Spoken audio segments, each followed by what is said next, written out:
বেগম খালেদা জিয়া শুধু একটি নাম নয়, একটি প্রতিষ্ঠান, একটি বাংলাদেশের রাজনৈতিক আকাশের উজ্জ্বল নক্ষত্র, একটি ইতিহাস, একটি কিংবদন্তি। যে কোনো সংকট এবং দুর্যোগের সময় অন্যায়ের কাছে মাথা নত না করা, অনিয়মের কাছে মাথা নত না করা, হিমালয় পাহাড়ের মতো অবিচল থাকার নাম সেই নেত্রী আমাদের বেগম খালেদা জিয়া। নীতির প্রশ্নে, আদর্শের প্রশ্নে কখনো আপোষ করেন নাই, সেই কারণে তিনি আপোষহীন হয়েছেন। প্রিয় ভাইরা, আজকে আমরা সেই নেত্রীকে স্মরণ করে আমরা বক্তব্য দিচ্ছি। আমি সকলের কাছে অনুরোধ করব, আমাদের প্রিয় নেত্রী যে আদর্শ, যে নীতি, যে সততা, যে কর্ম এবং বাংলাদেশের গণতন্ত্রের জন্য, বাংলাদেশের স্বাধীনতা সার্বভৌমত্বের জন্য, বাংলাদেশের মানুষের কল্যাণের জন্য কাজ করে গেছেন। শুভেচ্ছা সহ সালাম জানাচ্ছি। আসসালামু আলাইকুম ওয়া রাহমাতুল্লাহি ওয়া বারাকাতুহু। আজকে আমরা গভীর দুঃখ ভারাক্রান্ত মন নিয়ে এখানে সমবেত হয়েছি, কারণ আমাদের মা, গণতন্ত্রের মা হিসেবে যিনি খ্যাত, আপসীন দেশনেত্রী, সাবেক তিনবারের প্রধানমন্ত্রী দেশনেত্রী বেগম খালেদা জিয়া গত 30 ডিসেম্বর ভোর 6টায় আমাদের মাঝ থেকে চিরবিদায় গ্রহণ করেছেন, মৃত্যুবরণ করেছেন। ইন্না লিল্লাহি ওয়া ইন্না ইলাইহি রাজিউন। আমরা তার রূহের মাগফিরাত কামনা করি।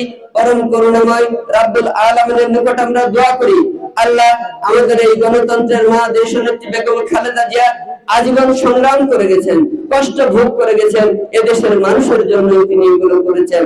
দীর্ঘদিন স্বৈরাচার বিরোধী আন্দোলন সংগ্রাম করতে গিয়ে জুলুম নির্যাতনের শিকার হয়েছেন, ক্ষত বিক্ষত হয়েছেন, পুলিশের টিয়ার শেল এবং গুলিতে আহত হয়েছেন, কারাভোগ করেছেন। তারপরেও তিনি আন্দোলন থেকে পিছপা হন নাই। সেই গণতন্ত্র সাধারণ মানুষের হাতে তিনি ফিরিয়ে দিয়েছিলেন 91 সালের নির্বাচনের মধ্য দিয়ে। আমরা দেখেছিলাম সেদিন একক ক্ষমতা ভোগ না করে তিনি সংসদীয় পদ্ধতির সরকার ব্যবস্থা চালু করেছিলেন। এরপরেও আমরা বিগত সময়ে দেখেছি এই বিপত্তিক সরকারের অত্যাচার, নির্যাতন কিভাবে তার উপর আবর্তিত হয়েছিল। আজকে তাই আমরা পরম করুণাময়ের কাছে দোয়া চাই, আল্লাহ পাক তাকে যেন তার কোনো ভুল ত্রুটি থেকে থাকলে সেগুলো ক্ষমা করে দিয়ে তাকে যেন জান্নাতের সর্বোচ্চ মাকাম দান করেন। আমি শুধু এইটুকু বলে শেষ করতে চাই, আজকে আমরা বিএনপির নেতা কর্মী সমর্থক হিসেবে আমাদের দায়িত্ব কি? আমাদের দায়িত্ব দেশনেত্রী বেগম খালেদা জিয়ার যে নীতি আদর্শ, তার যে উত্তরসূরি হিসেবে এখন তারেক রহমান এই দেশ জাতিকে নেতৃত্ব দিচ্ছেন, তাদের যে নীতি আদর্শ এবং এদেশের মানুষের মুক্তির জন্য তাদের যে কর্মসূচি, সেগুলো যদি আমরা যথাযথভাবে বাস্তবায়ন করে এই দেশের মানুষের কল্যাণে কাজ করতে পারি, তাহলে পরকালে গিয়ে দেশ নেত্রীর আত্মা শান্তি পাবে, আমাদের নেতা এই দেশ পরিচালনায় সুবিধা পাবে। তাই আসুন আমরা সকলে ঐক্যবদ্ধ হয়ে আগামী নির্বাচনে ধানের শীষকে বিজয়ী করে তারেক রহমান সাহেবের হাতকে শক্তিশালী করি, যাতে করে তিনি দেশের প্রধানমন্ত্রীর দায়িত্ব গ্রহণ করে গণমানুষের মুক্তির জন্য কাজ করে যেতে পারেন, এদেশের উন্নয়নের জন্য কাজ করে যেতে পারেন। সেই উদাত্ত আহ্বান রেখে সকলের মঙ্গল কল্যাণ কামনা করে আগামী 12 ফেব্রুয়ারির নির্বাচনে আমাকে আপনারা সবাই ধানের শীষে ভোট দিবেন, নিজেরা ভোট দিবেন, ঐক্যবদ্ধভাবে পাড়ায় মহল্লায় আমাদের মা বোন যারা রয়েছেন তাদের কাছে গিয়ে আপনারা ভোট প্রার্থনা করবেন। ধর্ম ব্যবসায়ী যারা এদেশে মানুষকে বিভ্রান্ত করে ভোট করছে, তাদের বিরুদ্ধে আপনারা রুখে দাঁড়াবেন। এই উদাত্ত আহ্বান রেখে সকলের মঙ্গল কল্যাণ কামনা করে আমি সংক্ষেপে আমার কথা এখানে শেষ করলাম। আল্লাহ হাফেজ।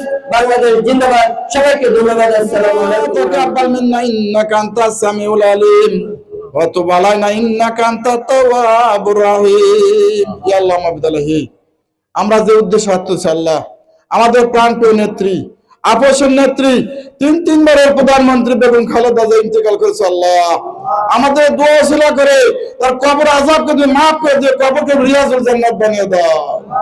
ইয়া আল্লাহ, সে 3 বার প্রধানমন্ত্রী থাকা অবস্থায় বাংলাদেশে অনেক মসজিদ, মাদ্রাসা, অনেক ধর্মীয় প্রতিষ্ঠান করেছে।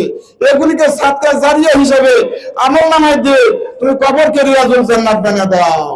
ইয়া আল্লাহ, কাল কিয়ামতের ময়দানে, হাসরের ময়দানে সে যেন বেহেশত পায়, ডান হাতে আমল নামাদের বেহেশত পায়, সে তৌফিক ফিরত করে দাও। ইয়া রাব্বাল তার প্রাণপ্রিয় স্বামী দেশের শহীদ প্রেসিডেন্ট জিয়াউর রহমান ইন্তেকাল করেছেন, তার রুহের মাগফিরাত কামনা করতেছি। আল্লাহ আমাদের দোয়া ওসিলা করে তার কবর আযাবকে মাফ করে দাও, কবরকে রিয়াজুল জান্নাত বানিয়ে দাও। ইয়া আল্লাহ তার ছেলে আরাফাতুর রহমান কবর মারা গেছে, আল্লাহ তার কবরকে তুমি রিয়াজুল জান্নাত বানিয়ে দাও। আমাদের প্রাণপ্রিয় নেতা জনাব শামসুল আলম প্রামাণিক ইন্তেকাল করেছেন, তার ভুল ত্রুটি থেকে মাফ করে দিয়ে তার কবরকে তুমি রিয়াজুল জান্নাত বানিয়ে দাও। আমাদের